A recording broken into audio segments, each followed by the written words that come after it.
So my name is Nick Chilano. I'm the lead animator on the Diablo franchise at Blizzard Entertainment. I'm here today to talk about leadership, specifically around animation leadership, and how you can kind of create a team that is high functioning and autonomous, and they can actually have ownership and responsibility over the work that they do. It's a little bit about myself. I started animating in 2001. I was doing some pilots and some cartoons, and then eventually I got into games, where I worked at Turbine Entertainment. I worked on Lord of the Rings Online, Dungeons & Dragons Online. I then switched over to Insomniac Games, and I worked on Resistance Fall of Man. And about 12 years ago, I got the opportunity to work at Blizzard on the Diablo franchise, and it's been great. I also got to work on Overwatch as well, which has been super exciting. I've been a lead for about 6 years. So kind of the goals of this talk are to share this knowledge. You know, I feel like I've been in situations where I became a lead, and I could read some TED Talks, or watch some TED Talks, read some books, but I didn't know how to apply any of it. And there wasn't a lot of information out there for me to actually go to work and actually start being a good lead for my team. It took a long time for me to kind of pick this stuff up. A lot of failures, a lot of successes, but I had to go through those motions. Leadership can come from anyone. In all honesty, whether you're a leader or not, you can empower your team, and you can be empowered to make a strong team that can achieve any type of goal that's set in front of them. If you see that your team needs something out of this talk or something that you've seen on a TED Talk, you should be empowered to bring it up to your lead. As a lead, you should be able to feel comfortable in shifting what your team needs to make sure they can be successful. So leadership can come from anyone. The importance of soft skills. Soft skills are that other side of the coin from animation. You're a great animator, it's awesome, but soft skills are hugely important in the industry. You gotta know how to talk to people, you gotta know how to work with people, you gotta know how to work and collaborate towards goals, new mechanics, new features. You've gotta work with people, and you gotta understand how you might be different and what you might need to do to get through to them, or what they might need to do to get through to you. Awareness and soft skills are super important. This might just be a different take of leadership. There's probably leaders in the audience, and maybe there's something different that I'm doing that might inspire you or open something up. Or you might see me do something and go, I actually don't think that would work. You might become super confident in what you're doing. It's just a different take on leadership. And you want to foster your culture. You want to create a culture for your team, and you want to foster it. You want to create a roadmap for your team built on the culture you believe in and that your team is happy with. So those are kind of the goals of the talk. And over the years, I kind of broke it down into two key components. And those are pillars and philosophies. They're unstoppable when they come together, truly.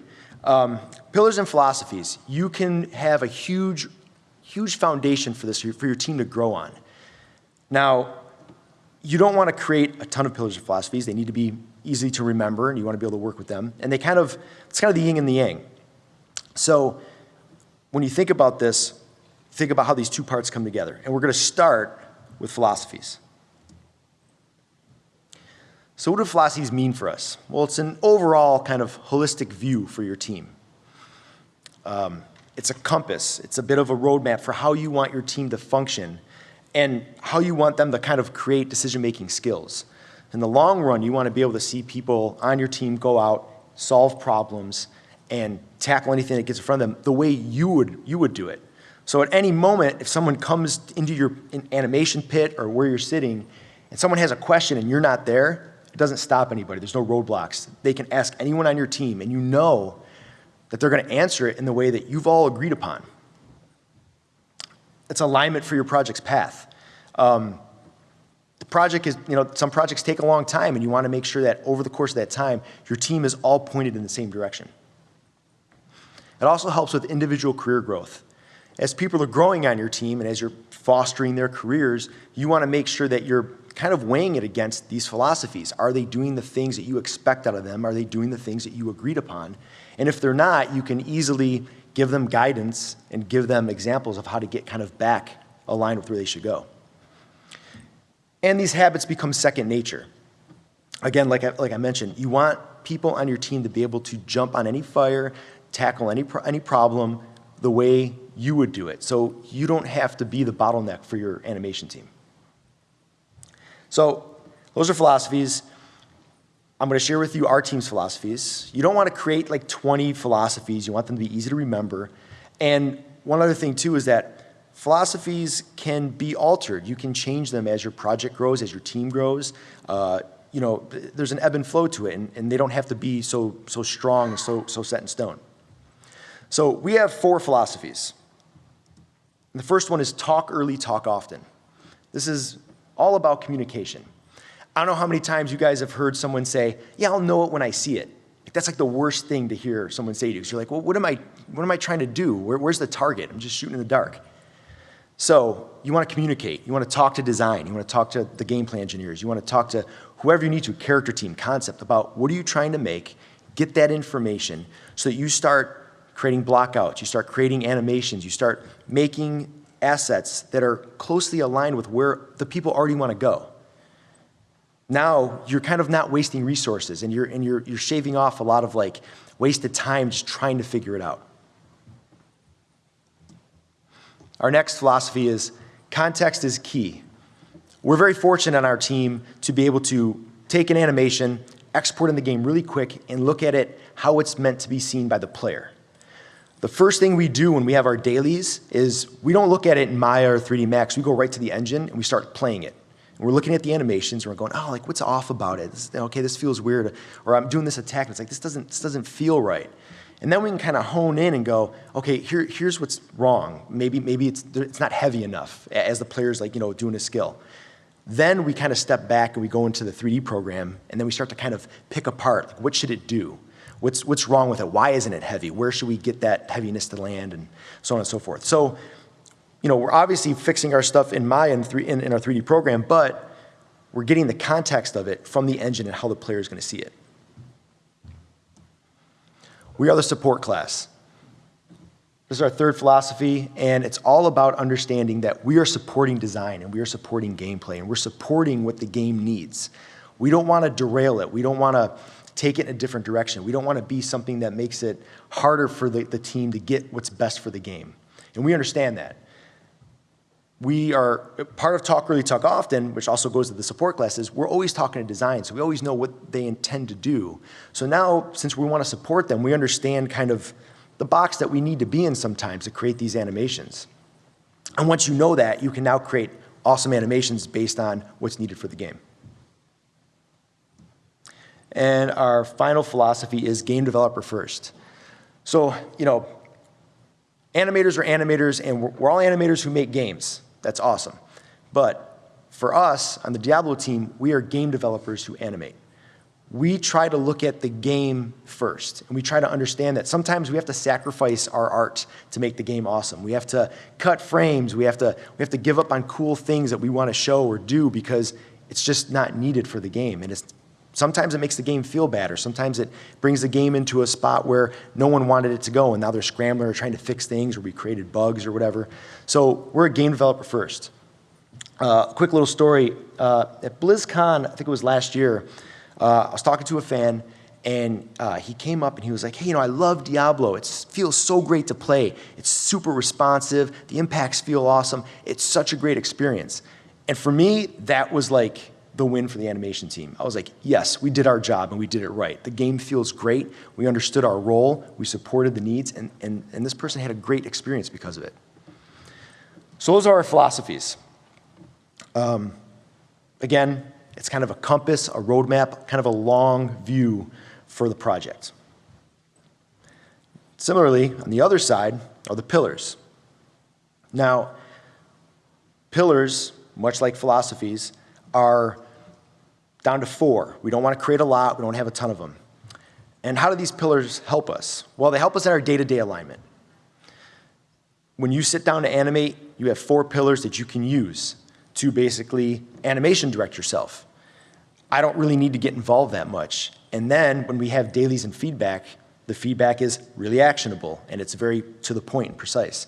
And it's not a huge drain on anybody. You get consistent results. All the animators on the team start hitting very, very, very consistent results, and sometimes you can't even tell who's animating what. And they're specific to your discipline too. So I'm gonna show you the 4 pillars on our team. And I have some examples from Diablo of like how they work. So our first pillar is camera. Here we have the skill zombie tower. I think I made this like 10 years ago. Anyway, I got asked, hey, you got 40 frames to make 4 zombies crawl out of the ground and fall over and explode. I was like, 40 frames? I'm like, that's like not even a second and a half. What am I supposed to do? So I went back to my desk. I'm kind of like, okay. So I started putting some blockouts in, but I just kept looking at it from the camera to point out like what's important. What is the player's only going to see it for a split second. So what do I really need to focus on? And it wasn't about getting all the feet to line up on the shoulders as they're climbing up. Like that really wasn't where I needed to spend my time. I needed to spend it on that quick glimpse that the player's going to have when this thing comes up in less than a second and a half. So it was really about the timing, the weight, and getting the last 1 or 2 zombies to fall over in a believable way because, again, it's going to happen in a flash, and it's got to be readable to the player. So the camera is really what allowed me to understand the box I was in, create the animation that was needed for the game. Our next pillar is gameplay. On the left, you've got, so the skill's teleport, and on the left, you've got the original version of teleport. So you see the wizard jumps up, she throws down this magic, and she's gonna like land. Really cool animation. Playing it, it sucked. Felt really bad, because the animation is driving what the player can do next. They have to wait for the animation to finish. On the right is teleport in the game. It's like a 4-frame animation. It's like a fidget or an outro. It's super fast, but now as an animator, yeah, it would be cool if this cool animation got in the game, but it didn't feel good to play. But when I play the other one with like the 4-frame outro, it feels awesome. Teleport feels great because I don't lose control. As soon as I teleport and I want to do something else, I got control over the character. And as the animator, I knew that the gameplay needed to be that way. Even though I tried one that had all this animation in it, this is the way it needs to be. And I'm okay with that. It's what's best for the game. And I know that because in the game when I played it, I agreed. Believability. This is our third pillar. So here you've got this 8-foot barbarian. He can jump 15 feet in the air and land and create an earthquake. But we make animations that are believable for our world, for the world of Sanctuary and Diablo. So what we're not going to do in these animations is squash and stretch, smear frames. We don't do a lot of huge overlaps. Like, that's not our game. We have a very depressing, sad, evil game where everyone just gets killed and dies. And, you know, some of those swatch and stretch and overlaps, they don't fit. Now, under the same company, those fit really well for Overwatch. Awesome, not for Diablo. And our last pillar is theme. So the movements are distinct, and they want to bring the characters to life. So here we have the Witch Doctor. He's all kind of hunched over. He's got like gnarled hands and stuff. And we want to bring that through in all of his animations. We want to make sure that when he's casting animations and he's moving through the world and he's doing his thing, he feels different than the wizard or the monk or the demon hunter. We want to make sure that when we look at the silhouettes, we can call them out quickly and we know exactly who's who and who does what. So those 4 pillars are really, when you sit down to animate, you've already got a lot of what you need to start making your animations without having to get a lot from your lead, from me. And as you start animating and you're thinking about those pillars and you're weighing them against what you're doing, you start getting really a lot more aligned with the goal. You start having a lot less feedback. And the feedback sessions in the dailies are actually really simple. It's more like, oh, hey, you know, this pose can be a little stronger, or maybe you can hit a little hard on this frame here, or maybe you can cut a little bit out at the beginning of this animation and just go right into the antic frame, or whatever you need to do, but the feedback becomes really actionable and really precise, and it's not super stressful, and we start getting our assets done a lot faster. Now, we have philosophies and pillars. I mixed the two together. Did you get that? Philosophers, pillars. We have philosophies and pillars. And as a lead, you know, I want to sometimes know, does this work on other projects?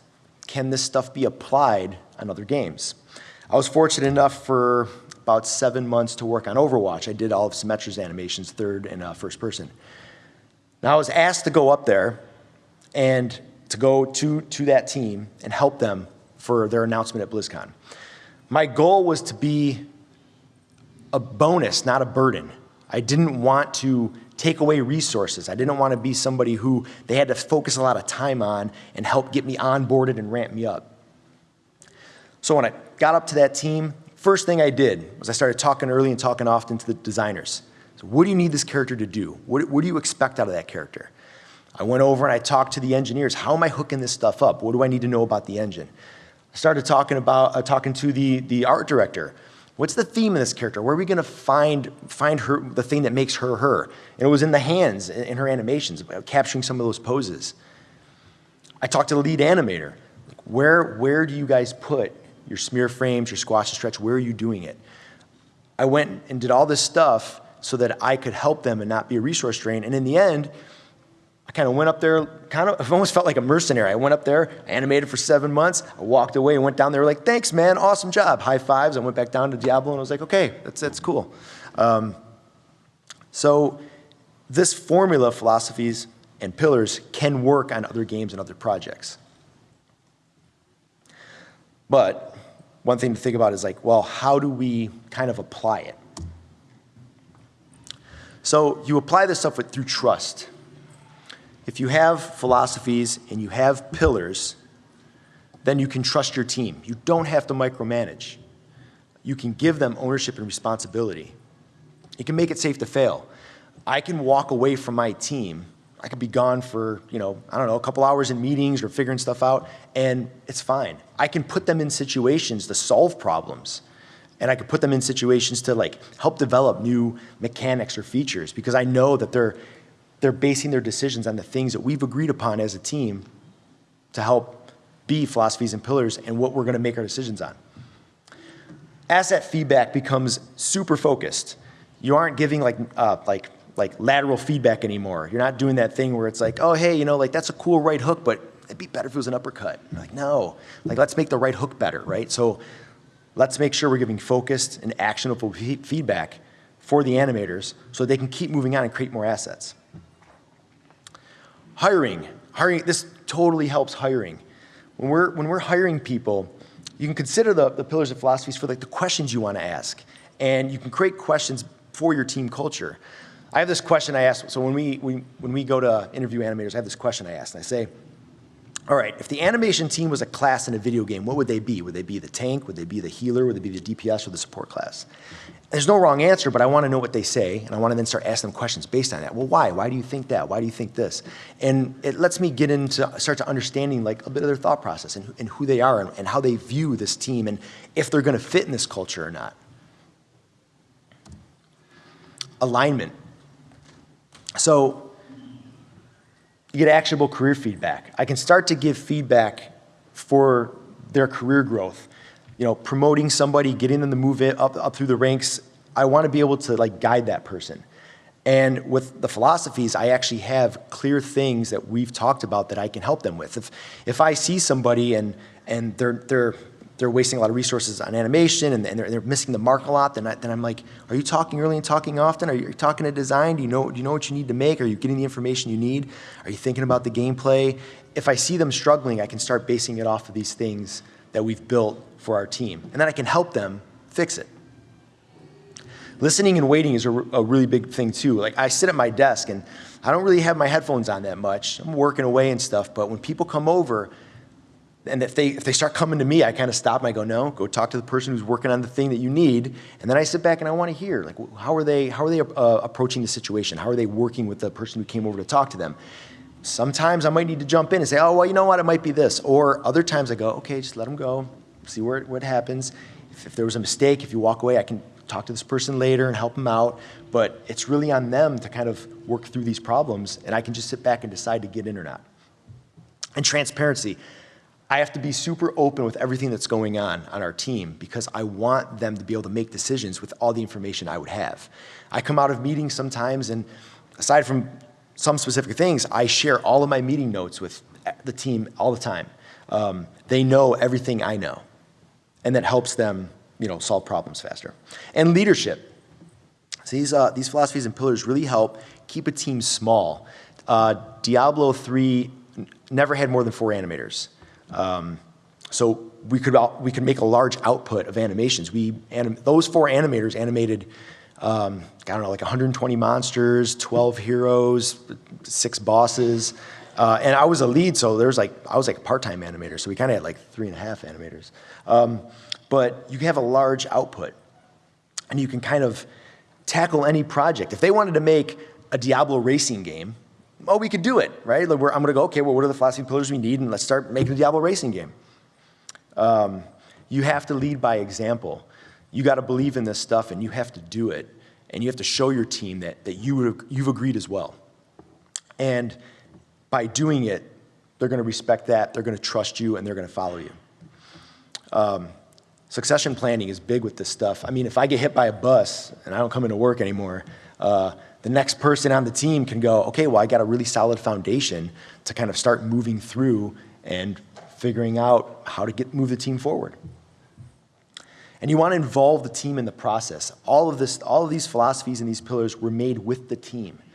I didn't just like kind of come down and go, here they are, let's start doing it. I sat with them and said, okay, what do you guys believe in and what do you want to do? And we kind of brainstormed and we kind of threw out a bunch of stuff, and we worked together to kind of figure out, well, what's the culture we want to foster, and what do we believe in as a team? And then they don't feel like they're being micromanaged because they were part of the process and part of the agreement of how this team is going to function. So involving them is like probably one of the most important aspects of this process. So, give a recap. So how do you make that special sauce something you can explain? If you can break it down into some pillars and philosophies, you can take the thing that's important to your team, or the thing that you're doing, the thing that's kind of second nature, and you can actually make it something you can say or speak upon. And you can talk to I can tell my art director, hey, this is what we believe and this is what we're doing, this is why we function this way, and he gets it.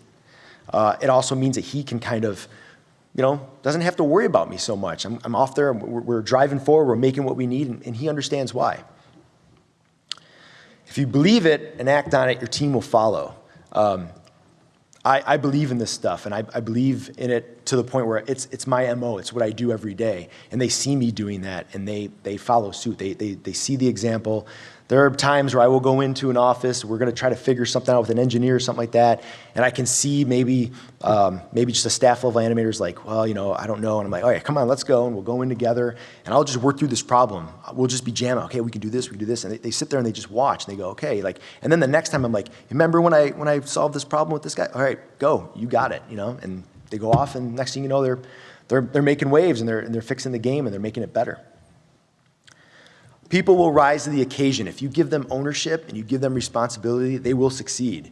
I have seen people be micromanaged, and I've seen them be like with just over their shoulder being led down instead of up, and it's not good. But if you kind of just say, okay, here's the thing, here's what you're going to work on, start talking to people, and you just kind of push them out there. Now the onus is on them. It's their responsibility. They're in charge of this thing, and they're going to make it, and they know now that it's kind of their butt that's on the line. But that means they're going to rise to the occasion, and they feel they have the creative juices and the creative ownership to make it awesome. So now they're empowered, and they got this energy in them. So they're going to go out and make something great, and you can just sit back and watch them do it. The alignment means you can hit the target faster. So now that we've got philosophies and pillars, we're kind of honing in on stuff, we start getting faster, we start getting more efficient. Because everyone is operating under these kind of these two components, we're all making really good decisions. We're all making them really fast. We're all kind of pivoting and adjusting, and we're being really flexible, and we're starting to all just kind of nail it. And you just start getting a lot of assets created.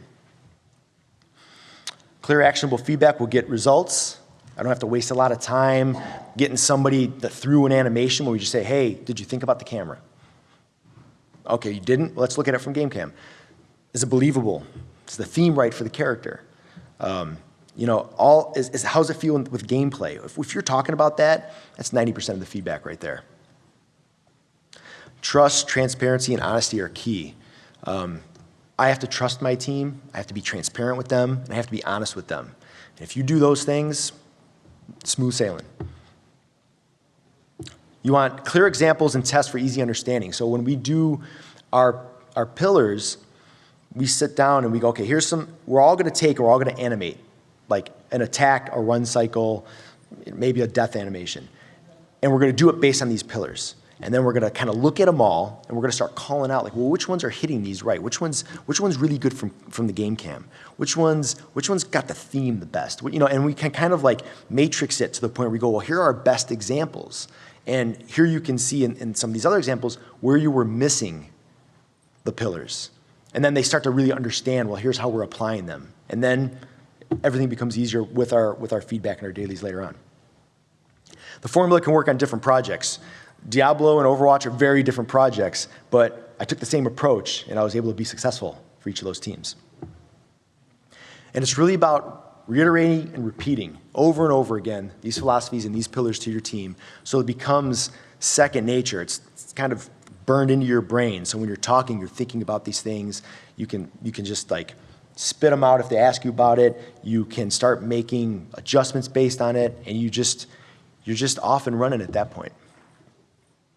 So that's my talk. Any questions? Thank you.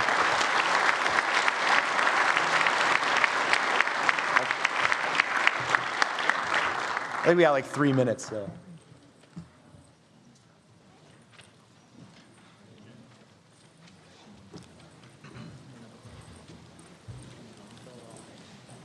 Hi. Hi.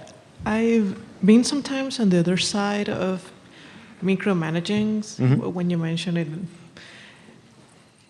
lots of flashbacks came back to me.